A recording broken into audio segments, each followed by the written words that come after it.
Howdy, folks. We are back again. Not quite live this time. We're going to do the show recorded and we're going to broadcast it after the fact. In case you haven't been keeping up on Twitter, it looks like for this week in comic book television have been mysteriously eaten by my laptop. So I'm going to have to wing it this time. The pressure of having the show be live and have viewers people in the chat room while I'm trying to do this week's show by memory, it might have been a little too much. So we're going to record it here. Opportunities to, make mistakes, possibly edit it out before anybody ever hears. But doing live shows as we do, we really don't have the luxury of editing too much stuff out. So chances are editing done in the first place. All right, this is our 48th broadcast of Johnny Torch Live this week in comic book television. There was a lot of great stuff this week. I thought this was actually a really good week for the shows. And pretty good. We've got all the CW shows, all the CW DC shows, and we also have um, 2 episodes of Agents of S.H.I.E.L.D. But once again, I don't have any notes. All both episodes from memory.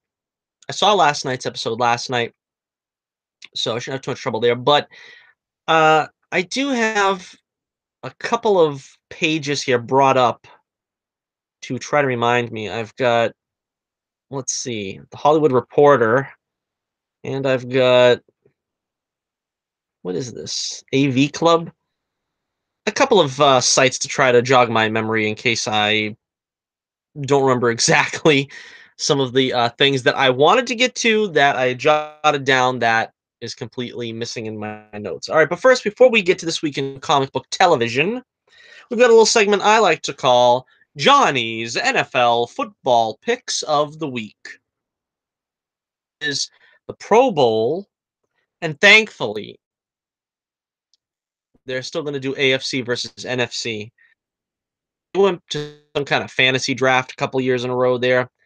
That was horrible. I think last year's the year they went back to the AFC NFC setup.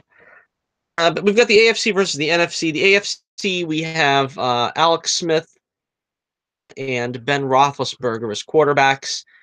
And for the NFC, we have Drew Brees, Kirk Cousins, and Dak Prescott. I'm going to go with the NFC this year. I think the NFC has a slightly better team. I think, if anything, the AFC has receivers. But apart from that, I think the NFC is a pretty strong team, and I think they're going to do a job this year. I'm going to give a score, too, as I usually do in the Pro Bowl and the Super Bowl. NFC wins at 35-28. Usually, it's either a very high scoring game or a very low scoring game. I'm going to err on the side of high scoring this year.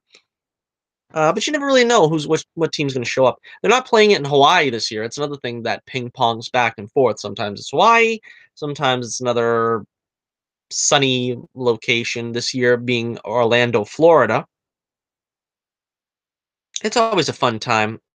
And of course, we've got the Royal Rumble tomorrow. I'm going to see if I can actually watch that for a change. The WWE Network gives you a free month when you subscribe. Maybe this is the time where I'll actually put that to use. All female Royal Rumble. Because I kind of thought maybe I should save for WrestleMania, but I don't know. I guess maybe I'll just pay for WrestleMania and just use use the free trial now. All right, so that's it for this week. This week's Johnny's NFL Football Picks of the Week. And we move on here now to this week in comic book television. Let's start with Agents of S.H.I.E.L.D. because we had 2 episodes. I didn't do last week's episode of Agents of S.H.I.E.L.D., so we'll try to cover both episodes. Fell swoop, as they say. All right, Agents of S.H.I.E.L.D. Last week we had Robin, the the child of prophecy. She could see the future. May was stranded on the planet surface there. By the way, I love con type, you know, trappings around the Zephyr. Like the Zephyr there with the guys wearing masks over their face like the Wrath of Khan, and just the general look of their clothes, the scrappy like scrap um cargo they have that they live in the ship with. It's just a very evocative image of like Wrath of Khan and how Khan's people survived on five. All right, so uh now maybe I'm alone in this, but can anybody really follow what's going on? Maybe I'm just not that observant, but apparently Shield minus Fitz, of course, traveled into the future because of Enoch, because Enoch saw something that Robin saw in the future that needed to be dealt with. Future except Fitz. Fitz later on manages to go to the future with the help of Enoch and take him to the future in the first place. And now that they're in the future, they have to go back, accomplishing anything. What are they going to do? All their plan is in the future is to go back home. I mean, the plan isn't it's going to save the future or whatever. The whole point is if Daisy from destroying the planet, she's known as the destroyer of worlds. And what's going on? Maybe I'm just, like I said, not being observant enough. And then we have flashbacks in this episode of Robin as a little girl raised by May, which I like. I thought that was a really nice subplot that carries on into this week's episode. But not to get off the beaten path here, what I'm trying to say is future, how are they back in the past where May raised Robin and Fitz worked on a teleportation device or whatever to get them back in time back in the past. I don't really follow all this. This is, fairly convoluted. And it's at the point now where it's kind of losing me. Now, I think the show, has been very exciting and it's been very good these past few weeks. This past season has been pretty impressive. But I really don't think I can follow this logic here. I suppose watching it, it'll all become much more clear. But as of now, I don't really know what. Now, they're going to go back in the past and they're going to relive what happened when May raised Robin and when Fitz was trying to figure out the monolith portal and when Daisy apparently world. I suppose that's the second half of the season where they go back in time and they try to prevent all that stuff from happening. They prevent Robin's mother from dying. They prevent Daisy from destroying the world. They prevent Fitz from creating the portal machine because that's what's going to take them back in the first place. Anyway, that's pretty much all I've got to say about that first part. And we still had Mac and Yo-Yo and Flint, the people on the lighthouse, which was interesting. Uh, somewhat interesting. That apparently killed Deke's father, and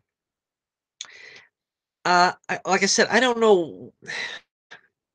Something I do know that was in this episode, which was Robin's death.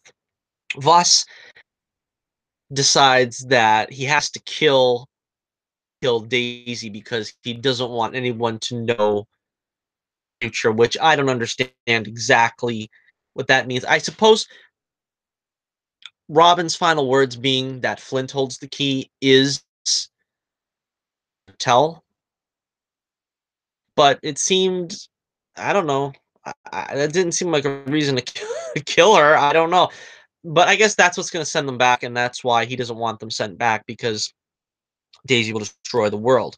All right, and that was a very touching scene too, where May,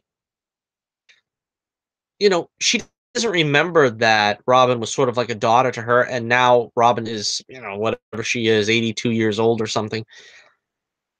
I like what they've done with May and that role because you really didn't expect it, and that's like the cliche thing where it's like you usually have the tough broad, the tough chick, and have her act like, I ain't touching kids. I'm not gonna babysit. What do you think I am?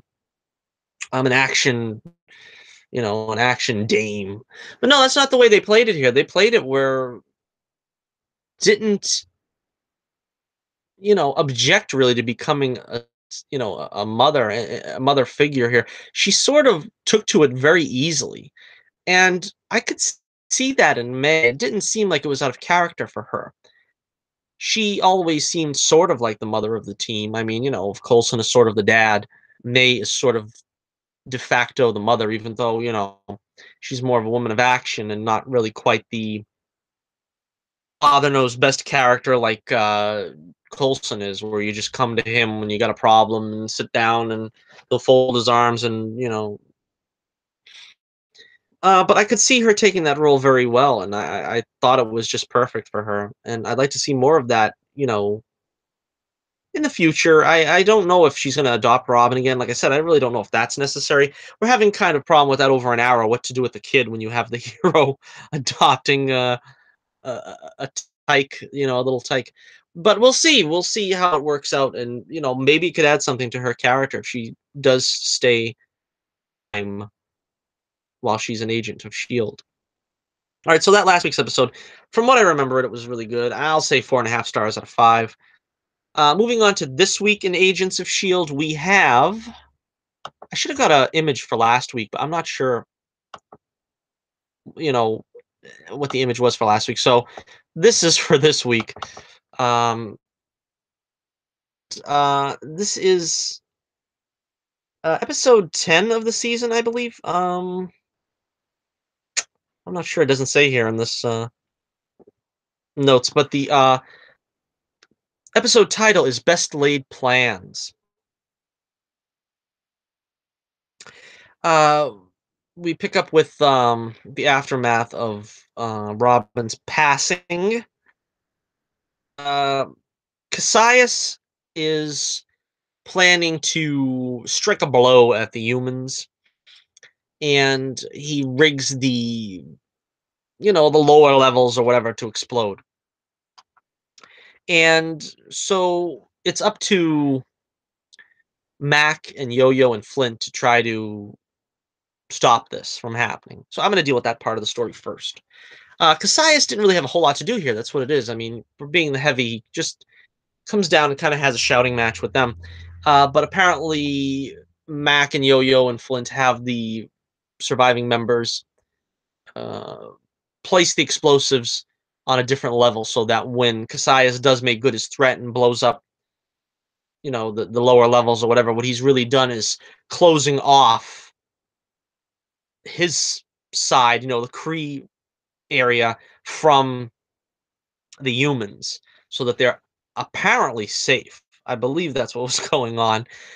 Meanwhile, Tess has come back to life because Cassius resuscitated her, so to speak, and she goes down to try to deliver Flint to him, but uh, doesn't do it. She goes back to Cassius in a very brave manner. Pronounces the ultimatum that Mac and Yo-Yo have planned, and they end up Inhumans breeding factory, which was kind of a strange thing to begin with. But so Cassius is pretty much ticked off, and he's losing his power, so to speak, his stranglehold on this space station outpost. I guess is probably the best terminology for it. I don't think you can call it a ship. the lighthouse. While on the other side of the equation, uh, we had Sonar still going after Daisy, and apparently to capture her and bring her back because Cassius really wants her alive. Apparently, I guess to they're still because of her power set. It's not so much that it's I don't really know how that's going to help him consolidate his power, but anyway, after uh Daisy, meanwhile, Deke uh is confronting Voss because Voss, of course, killed his father, like we said in the previous episode. Voss sort of talks him out of it. Deke doesn't really want to kill, I think. But Voss tries to plant the seeds in his mind that maybe he should get rid of Daisy, which is, it's sort of like a ping pong match with Deke. What side is he really on? Do you really think he'll betray the team? He's kind of betrayed the team in the past. Not really, though. I like him. He's an interesting character, but I don't really put any stock in him betraying the team anymore. I kind of think he did his bit there, and that really wasn't even too strong of a betrayal. Kind of, it was like the best option of a poor situation, All right, so he doesn't kill Voss. Meanwhile, uh, as I said before, May got the word from Robin that the way to return to the past is through Flint, and apparently Fitz had created a portal machine in the past that he still can't really figure out. Him and Simmons on it. They got a piece of the monolith that apparently because Flint can, you know, manipulate rocks and minerals, he'll be able to open the portal with a monolith or something and send them back.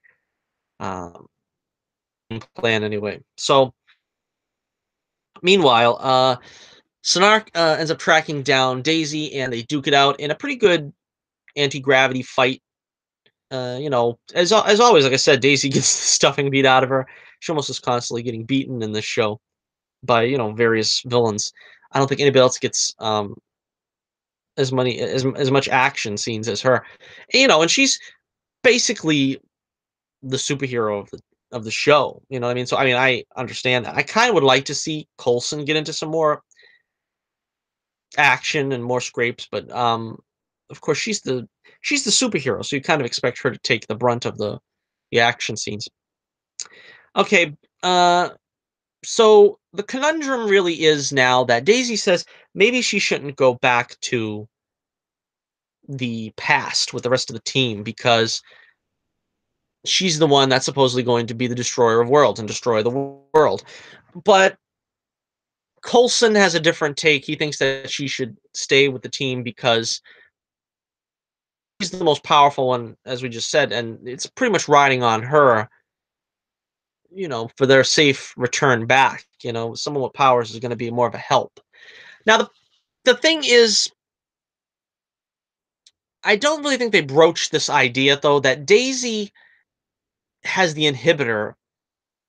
And if they're that afraid, or if Daisy is that afraid that she's going to be the cause of the destruction, she doesn't need to remove the inhibitor, the power inhibitor, until long after, if at all. Say she doesn't want to live with that fear and that possibility that she's going to destroy the world, which I don't really think she could. I don't think she's that powerful, but don't remove the inhibitor. Just have your powers remain dormant. I don't think they're looking at it like that. They're looking at it like maybe she shouldn't even return to the past.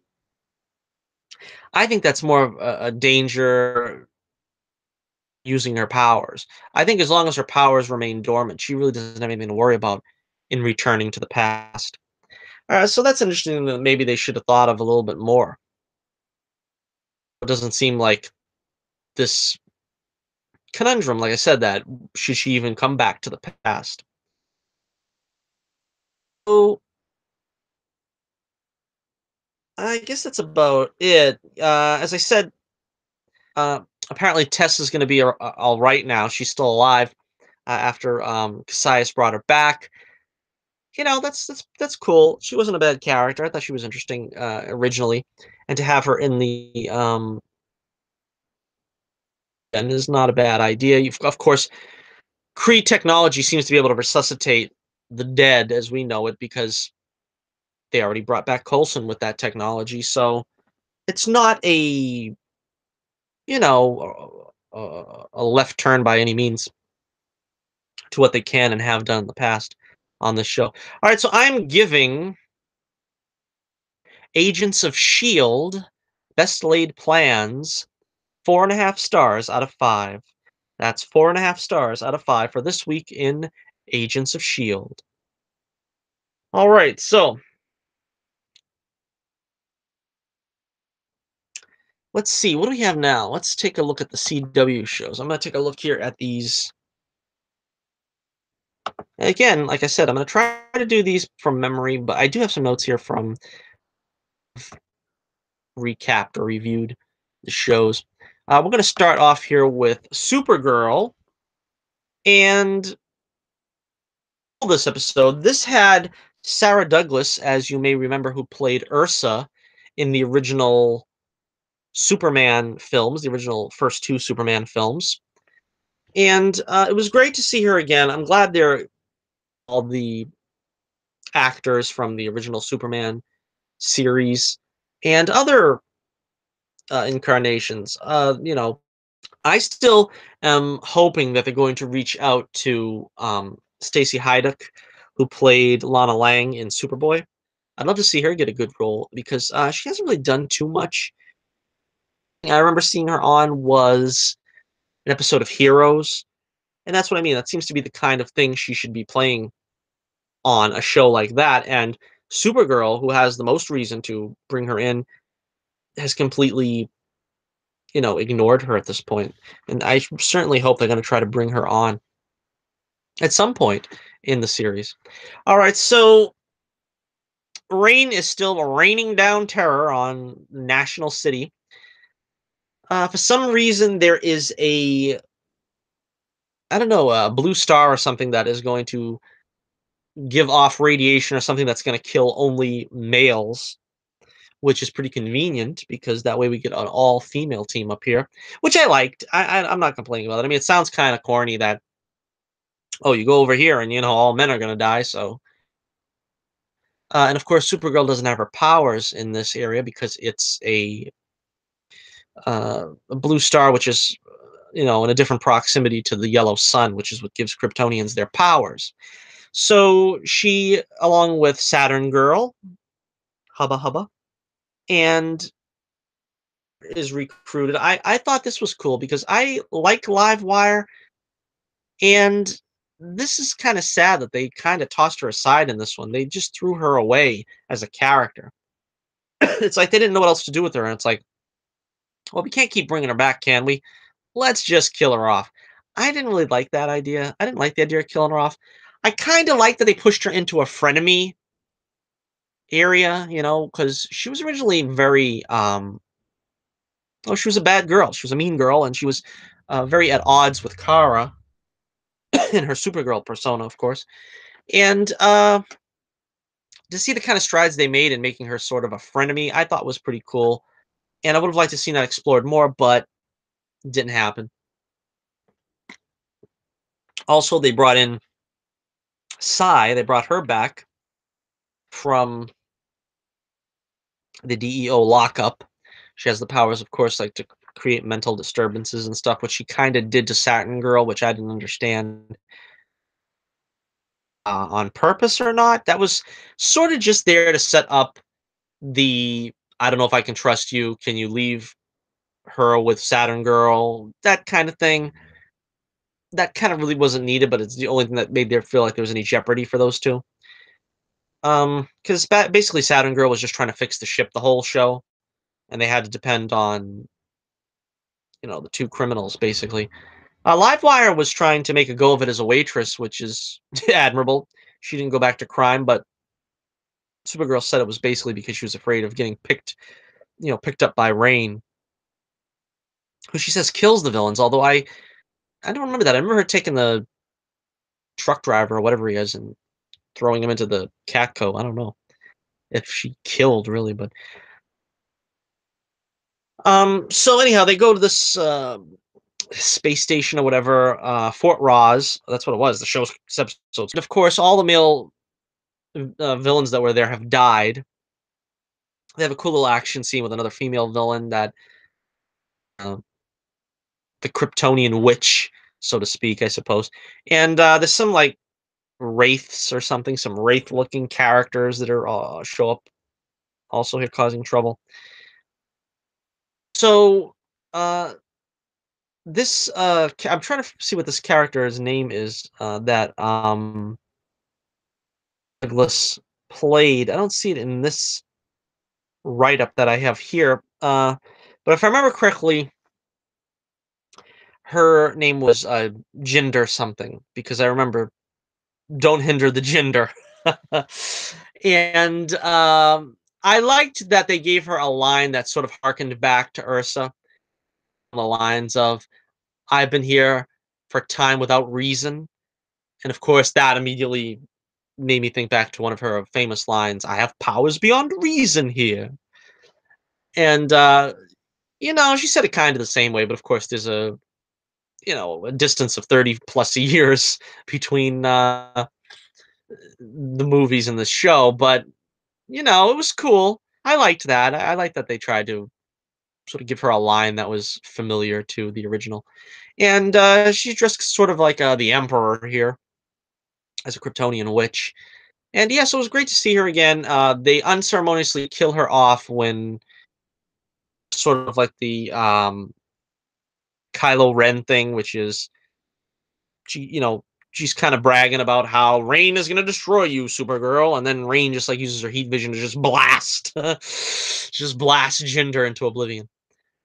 And so, of course, Psy makes good her conversion, so to speak, at least temporary conversion to the side of the angels by putting the whammy on Rain, and Rain basically can't think straight and just takes a hike. When she gets back home, she tells Alex that she doesn't think she can she doesn't remember what's happening to her and how she loses these full days that she can't account for, and it's driving her to distraction, as they say.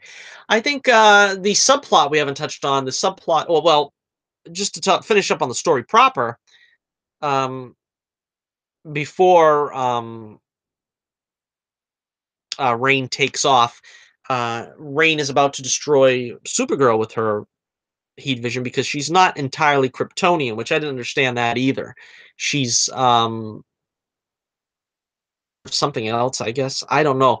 But the yellow sun isn't what gives her her powers, apparently, and she's about to kill Supergirl when Livewire sort of selflessly throws herself in front of Supergirl and takes the hit and just pretty much just dies.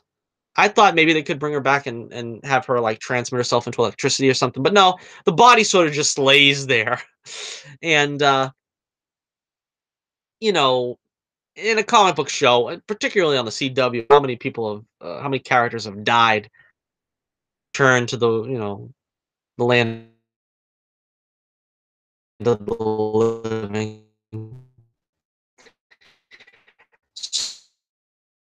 So I'm not too Alex and Kay. Um, the thing that bothered me was originally, of course, this was going to be give Alex a subplot independent of Maggie. And what is the first thing that happens when Alex starts to babysit Ruby? Maggie gives a text. Oh gosh, isn't that sweet? Maggie is still hanging on. When are they going to completely divorce her from Maggie? Because that's been carrying on too long now. And, it's just like one of those things. Just rip the band-aid off. Just rip the band-aid off and don't, haunt us with Maggie anymore. Let Alex move on and be done with it. Oh, this just drives me nuts. All right, so yeah, so there's a bully, a cyber bully bullying Ruby, and Ruby sort of gives Alex the the impetus sort of to move on from Maggie once again for the 33rd. And so she helps her with her cyberbullying problem by pulling rank on the kid that's cyberbullying her, and goes to the door and pretends like she's going to arrest her and stuff like that. And it was a cute little thing. Like I said, if that's all they did and they didn't have to throw in the other Maggie lamenting that relationship still, I probably would have been a little more up on this subplot. But it was basically just a waste of time. This whole subplot. I mean, they could have just showed the two of them playing checkers at the beginning of the episode, and then you know watching a Disney movie at the end of the episode. It would have been just as good. So that is was there a name for this episode? I didn't see it. No, and this write up it doesn't have a name for it either, so I usually don't give the names of them anyway. But and s.h.i.e.L.D. goes back to jail um pretty quietly. She doesn't raise too much of a stink, and Supergirl of course asks for her to have better treatment now that she's actually helped in the fight against evil. So I'm going to give this one 4.5 stars out of 5. I thought it was good. I just didn't like the death of Livewire too much. I don't think they should have killed her off. And I don't like that they're still dragging Maggie's name back into the show. Just move on. For heaven's sake, move on. 4.5 stars out of 5 for Supergirl this week. Okay, a really good week, like I said. These are ranking pretty high. I am going to go now to the episode of the week. It had to be The Flash. Oh, yes. This is the return of Prank. The original Prank and the original Prank actress, Boher.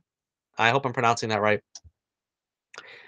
She returned to the role of Prank, and she looks great, by the way. She looks like she hasn't aged a bit. I mean, wow, that's kind of an overstatement, but it's hyperbole. It's meant to be a compliment. It looks great, and we've got her there in the new and improved Prank costume. I'm sure she and Mark Hamill are both happy that they didn't have to go back into the spandex, but it does reasonably look like something that the older version of Prank and Trickster would wear. We've got the young Trickster back finally. I'm so happy that they went here because sort of like a loose thread in the show, because we had the original episode with the Trickster and Trickster Junior. we all knew we all knew Prank was the mother of Trickster Junior. Axel, I guess, is his name. Who names their kid Axel? Axel Foley, I guess, maybe. Anyway, so that they were gonna do this. It just was too good to pass up.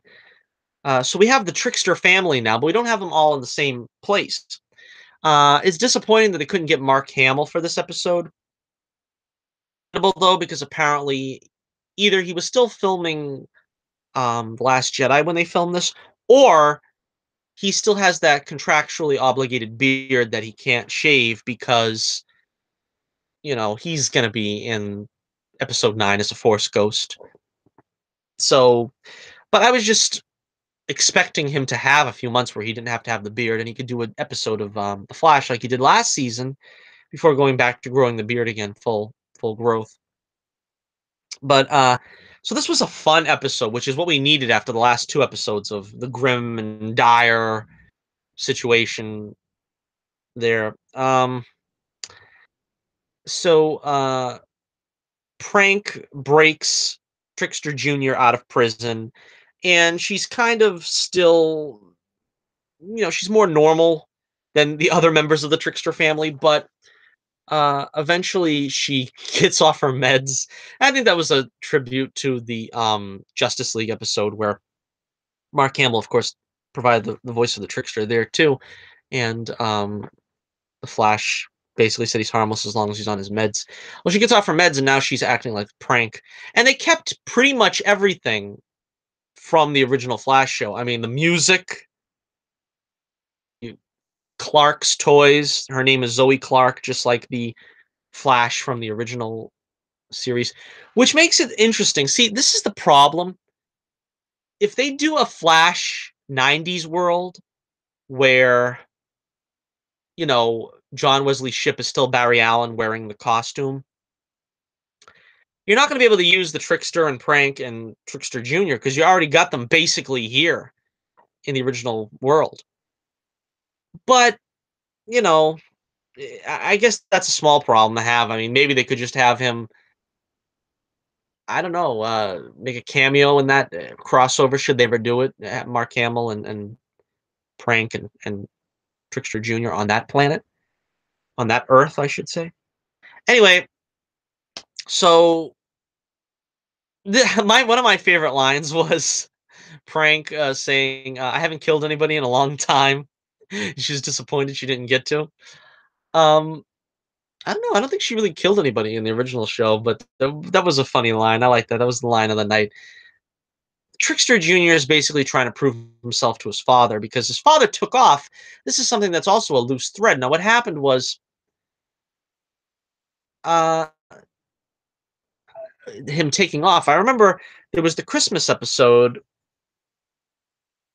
seasons ago where uh, he was teamed up with the Weather Wizard. Which where is he, by the way?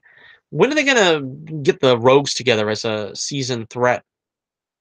I think they're waiting for the fifth season, to be honest. But anyway, so what you got now? You don't have too many rogues left to do that, though. You got Weather Wizard, who was kind of underwhelming, to be honest with you. You've got Trickster Junior, which everybody loves the real Trickster, really, the Mark Hamill version. Captain Cold is dead, and the Earth X one is living on Earth X and whatever. We got Heat Wave is with the Wave Rider team. So far, what we've got two rogues. We've got Mirror Master, I guess, who's kind of underwhelming still. We've got Up, I guess. I don't know. Do we still have Turtle Man? I forget if he got killed or whatever. Maybe you could use him. I don't know. And I suppose we have Grodd, which I don't know. Where is he now? He's in Vietnam or something. No, I think he fell back into the past with the or into the future with that episode. All right. So also we've got Ralph Dibney getting his costume this time in this episode, which I thought was pretty good. It was a reasonable costume for Ralph.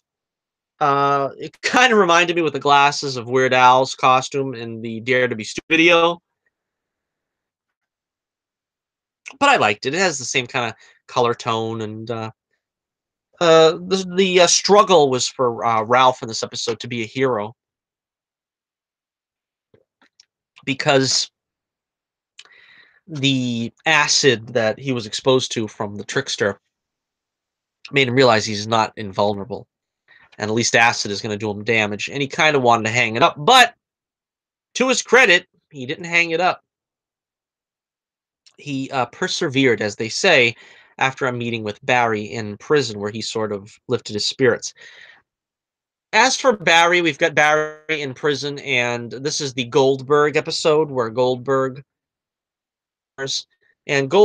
was a friend of Barry's father, which uh, he sort of, I don't know, he saved his life when he had appendicitis or something. Barry Allen was a doctor, and I don't know. I mean, I suppose he protected Henry afterwards. I'm trying to remember if in the comics was Henry Allen a doctor. I guess he was in this show, but was he a doctor? I know in the '90s Flash he was a cop, Henry Allen. So geez, I'm not sure. Anyway, so not to digress too much here, but Goldberg, they had a couple of action scenes. I thought he was going to be playing a villain or a heavy or something, but he just basically becomes a buddy of Barry's in the prison because Barry uses his speed to sort of pull a Quicksilver on the gang that's beating on him, and he sort of makes them punch themselves and stuff, and thus uh concealing his secret identity from them and not causing any problems. uh Again, still don't like seeing Barry in prison and not having the Flash in the show. Along couple episodes I can deal with, but come on, let's not take this too long. Ralph faces his fears, goes up against Prank and the Trickster Jr., which they both capture Vibe and Killer Frost, which I don't like the way they're handling Killer Frost, where all the big joke now is like, well, we need to turn on her powers. Let's tell her something. And I don't know, they said the name of her bully in school or something when she was a kid, and all of a sudden she suddenly turns to Killer Frost again. It's become a cheap joke, and I think at this point they're really doing a disservice to this concept they had of Killer Frost as the wild card. All right, yeah, Ralph ends up confronting his fears and winning the day, saving the lives of the heroes. Um, I'm having a feeling like I'm gonna forget something that I wanted to say about this finale, but oh yeah, Ralph covers his two friends there and is willing to sacrifice himself to have the acid basically eat him away, and he screams, so funny. But Harry ends up, nullifying the acid, and it turns out that everything worked all right at the end of it all. So the Trickster family not reunited yet. Let's hope returns next season to bring this family together, and I'm sure they have to. They have to pay off on that storyline. At the end here, we have that mysterious little girl there, a little girl that came to the wedding, and she's now in jitters. Runs into Ralph and Cisco. Apparently, she's going to be a daughter or a granddaughter of Barry and Iris. Much about that, I don't understand that storyline because I don't read the comics, but apparently she's gonna be like the Trunks to Bulma and Vegeta. That's the only way I can think of it, and have some important role to play in the future. And she's very earnest and excitable about whatever it is that she's gonna do. Um, Also, Ralph finally gets a name, and it's not Super Stretchy Man. He actually names himself Elongated Man, but doesn't really like the name. Cisco never comes up with a name for him, surprisingly, but I guess the die is cast now, and he's just Elongated Man because that's what we know him as. But it's as good a way of him getting a name as any. So I really enjoyed this. It was a lot of fun. The prison stuff wasn't too bad. I was kind of worried. Oh, Barry's in prison. We get to see him speed a little bit. You know, I don't really buy that he could speed his hand through the glass and have Iris touch him, because if his hand's going through the glass, wouldn't his hand go through Iris's hand and she wouldn't be able to feel it? Bogus. The Barry prison stuff wasn't too bad. The prank stuff was great. The Trickster Junior stuff was great. Love to see them with Mark Hamill's Trickster. And yeah, Ralph's story arc is coming along great now. He's a hero, and hopefully he can, really fill the role of a hero on the show. So, episode of the week, I'm giving The Flash this week 4.5 stars out of 5. That's 4.5 stars out of 5. Okay, so next up we go to another one I really enjoyed this one this week. Another episode, and it was. I really enjoyed this one this week. Black Lightning. So we pick up where we left off last week, and Black Lightning is like slumped over in bed, and I don't know what he was trying to do. I guess he was trying to use his powers to really, you know, get himself out of bed, because he's like not hungover from drinking, mind you. I'm talking about he's just worn out from his experiences. That's what happens when you're over 40 and you're a superhero, my friend. But even when you're not a superhero, so I'm told. I'm 29, of course. But the the let me change the subject fast. The relationship with Lynn I thought was really nice. Uh, she's she's trying to, reconnect with him. I'm sorry if I'm moving my I don't think they have a I don't think they have a oh yeah, here it is. They gave me like one paragraph as a summary for this episode, but I like this episode anyway, so I remembered most of this episode, I think, out of all of them. So yeah, as I was saying, you can see that they kind of want to reconnect. Lynn wants to reconnect with Jefferson, and that was, I guess, well, let me focus on that before I get into like the rest of the stuff with Lala and everything. That was probably my favorite part of the episode, where you actually have a hero that has to sacrifice. The problem with all of our superhero shows nowadays, maybe even the movies, but I know definitely in, I would say, the CW verse, nobody really has to struggle with their love life. Nobody really has to sacrifice to be a superhero. Um, with or it's a foregone conclusion. No matter what they do, they're going to wind up together. Basically, the same thing with Barry and Iris. Foregone conclusion here that Jefferson is going to get his ex-wife back. They probably will, and I'm not against them doing that. But I'm more fond of the concept where the hero has to sacrifice his personal life for the greater good. Like, for instance, you have Spider-Man 2, Batman Begins, Superman 2. All these are examples of how the hero had to serve the greater good. Superman learned a costly lesson that he can't put anyone above his duty. That if he gave up his powers and he gave up the life, he wouldn't be able to serve humanity and protect them. The real true dangers that are out there that he and only he can. The same thing with Spider-Man 2, where, as they kind of showed this in last week's Flash episode, that you can't just reveal the hero's identity willy-nilly, because the loved ones of that hero are going to be the ones that pay.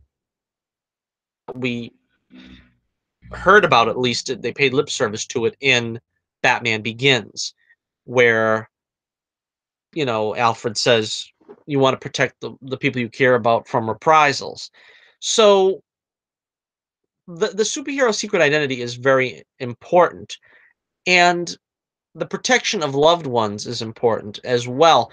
And the sacrifice the hero goes to and goes through for his loved ones should never be minimized. And I think a lot of shows and movies at this point have minimized the sacrifice element, the sacrifice aspect of Black Lightning's sacrifice, the way we've seen him have it here. So that was what I liked the most about this episode. Uh, W Wanda, I think her name was, or Lawanda, was, trying to get her, I guess, apparently in this universe, I don't know if this is a different Earth, but at least in this town, the local Motel 6 is sort of like a whorehouse. And, basically, she's trying to get her daughter out of this house of ill repute. And nobody's coming to her aid, and I was I kind of saw it coming, but they still managed to shock me that Lala kills the mother in cold blood right there, and Jefferson is sort of beating himself up after that. This is another trope of the superhero, which is, kind of, incumbent upon that last trope that we're talking about, but where when the hero stands by and doesn't do anything, the same as in Superman 2, and the same as in Spider-Man, with great power comes great responsibility. Powers, and he even says they're a gift from God these powers and expect you to sit on them for your own gratification. He uses these powers for the reason they were given to him. With great power comes great responsibility. I love that too. That was great. Um, yeah, so a really great episode here. I'm starting to wonder now if I should have made it the episode of the week. But to be honest with you, it's really tough. It's really close. All right, so let's get into some of the other things here. Lala ends up getting killed. I was I was not surprised to see him get killed, but really, I think it's a waste. I think he had a short shelf life. I think he wasn't going to make it past the first season, but I think you probably should have kept him around more than 2 episodes.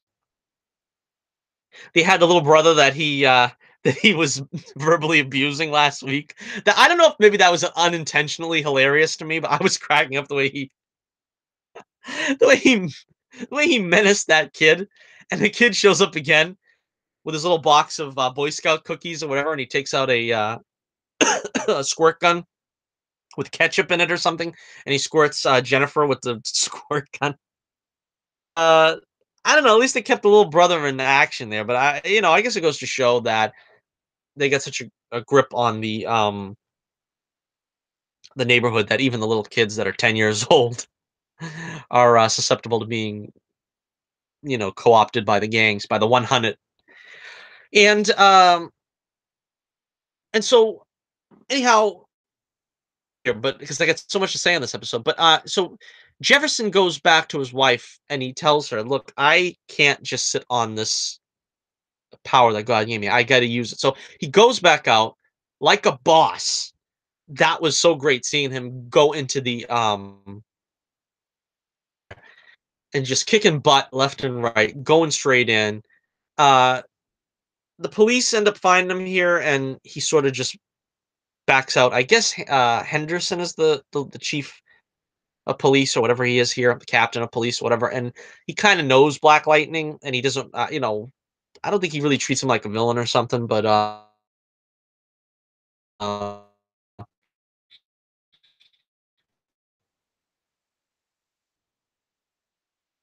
Auntie, I guess he has to like try to corner him. Well,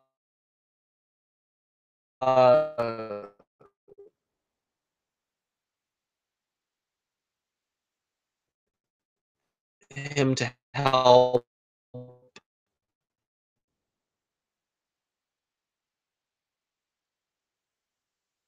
all for it.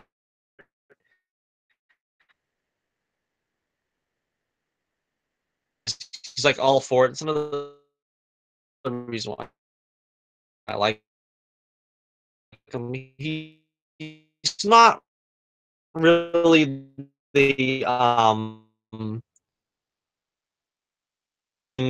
sidekick. He's not really the you're in over your head and stuff.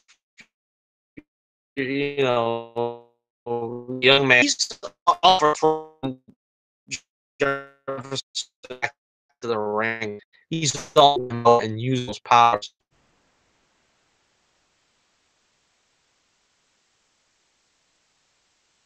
Lala. Anyway, Tobias Whale, Terry, whatever. I don't really know what it was though, Tobias. It's kind of letting you know exactly what it is, but I don't know. Maybe he's not black because he was making some kind of disparaging comments at the beginning of the number, but I probably wouldn't anyway. But so he kills Lala, and so let's get to the parts I didn't like, which basically is this on out love scene and relationship here with Anissa. Apparently, Anissa's a lesbian because, of course, because the CW. I've been saying this all along that they're trying too hard and they're pandering gay audience. and I think it's really gonna come back and bite them. And I said this before in the, Crisis on Earth X video where they pushed it into that storyline too, where basically the only reason why the Nazis were portrayed as bad guys was because, you know, they were persecuting gay people. It was just kind of, I don't know. It just feels like what's been going on with SJW Marvel. It's like you can't just keep pushing this tokenism, like, well, we have to have a prominent gay or lesbian character because we've got a small demographic that really, really, really likes this. Because the rest of us who are not interested and continually wasting time on a gay romance don't really care for it. And that's the problem that we face. And I think eventually, like I said, it's going to come back to bite them because, like the way it happened with SJW Marvel, where a lot of fans just got tired of the towing the political line and having to say, half the issues or whatever being, politically charged and, having to have some kind of social relevance and social commentary. Um, so I don't know. It's sort of a half and half thing where, while that's going on, we had Jennifer and her boyfriend, who was sort of like an Ivy Leaguer. He's in the track and stuff. And obviously, Jennifer is kind of like a troubled teen. She's sort of like a problem child. And she's drinking and sneaking bottles under the table and stuff. He's got his hands full. Let's put it that way. And her boyfriend doesn't really appreciate that because he's an honor student and this and that. I'm sure Jefferson appreciates him, but it's kind of left ambiguous as to whether Jefferson and Lynn knows girlfriend. I don't think so, but I guess that's to be determined later. So yeah, apart from that, at the end there, this was a really good episode. I really enjoyed this one a lot, and it was maybe second only to The Flash this week. But they really did a lot of superhero tropes justice. 101, if you really want to, see those kind of things done right. They did do them right here this week on Black Lightning. So I'm giving Black Lightning 4.5 stars out of 5 this week. That is 4.5 stars out of 5 for Black Lightning. All right, that leaves us with only one last show here. We've gone about an hour, and we've got our final show of the evening. I thought, frankly, this was the weakest show of the week. We've got Arrow, Green Arrow, and let's see what happened this week. It was basically a lot more of the family drama that's going on. Oliver finally levels with William that he's Green Arrow again because, you know, he passed the mantle on to Diggle for a while, and after a certain number of episodes, it seemed like forever, but he finally mantle right around the time for the crossover, I think. And so he told William he wasn't going to be the Green Arrow anymore. So now he had to come clean to William and admit that he had taken on the guise of the Arrow yet again. The Arrow. So you know, it's kind of like it took us a long way to get there. It took us like the whole episode to get there, but William was eventually accepting. I mean, if your dad's a superhero, I imagine that's kind of a cool thing. But the whole thing was, of course, that he's afraid that his father's gonna get killed. That's why he doesn't want him to be the Green Arrow and stuff. And Felicity gives him a, rousing monologue to try to allay his concerns that Oliver's more than capable after spending quote unquote 5 years in hell. He should be. And like I said, kind of took us a while to get there, but hopefully, if he's on the same page now, we won't have to have this kind of concern anymore. And he doesn't feel alone because even though his mother's passed on, now he has Felicity. Oh, those Felicity shippers, they're going to be so happy to hear that. It's kind of strange because it's like, if you're really an Felicity fan, do you really want just inherited a kid with Oliver. It's kind of strange the way they did that. Um, but see, that's the problem with the shows is that you really can't have a pregnancy and do all this kind of stuff, I suppose, while the show's going on. And how do you raise a family if you're a superhero when you really can't? You really can't, can you? Because time and tide wait for no one. Okay, we've got the other half of the team, the segregated team. Now they made a joke about it, calling themselves the Outsiders, or at least Curtis wanted to call them the Outsiders, because of course, in the comics, there is a team called the Outsiders. Originally started when he split off from the Justice League, so of course that was a cute little Easter egg. I don't know what they end up calling themselves. I don't think they end up calling themselves anything. They're still at odds, and you know, I don't know, it just doesn't feel like there's a legitimate reason for them to be at odds still. It seems like they keep wanting to, or they keep being forced to work together, Team Arrow and then Team Junior Arrow, whatever they're going to be called. And they keep being forced to work together, but then Renee is always like, "This don't change nothing, Hoss." At this point, get off your high horse, Hoss. I mean, there really ain't no reason for them to sort of mend fences, so to speak. I imagine they just want to drag it out a little bit longer before either they do patch up their ways, or maybe they're just going to sort of spin them off into their own adjunct show or something. I don't know. All right, so we find out that Vigilante, who I really enjoyed last season, I don't know what they're doing with him this season, but Vigilante it gives Curtis some intel, as they say, and it pans out that he's ratting out on Caden James, the bad guy boss of the season, and the intel turns out to be trustworthy, and it looks like a Vigilante is on their side. Uh, Black Canary, of course, had romantic, uh, so to speak, in the past, and so she doesn't really trust him here. After she found out he was Vigilante, she doesn't trust him anymore. So that kind of was a stumbling block to the team trusting Vigilante. But come to find out at the end of the episode, it looks like Black Canary is back in the arms of Vigilante once again. I don't know if I want to see my gal with Vigilante, but the thing is, though, is I don't think this is either the same Vigilante or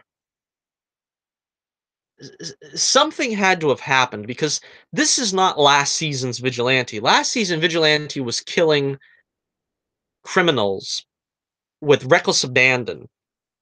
And I don't think that they would cozy up to this guy if he was the same guy last season that was killing uh criminals left and right. Now all of a sudden, what is he doing? He's not killing criminals anymore. Now all of a sudden he's working for Caden James.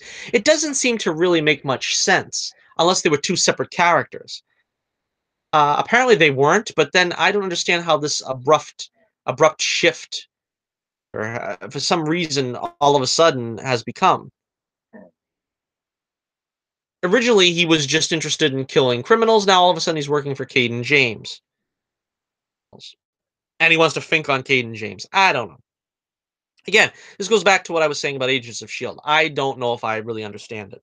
I don't really know if I get it. Maybe I missed something. Maybe I should binge it at the end of the season. It'll make more sense. I don't know, but this seems like a completely different character. Completely different. All right, so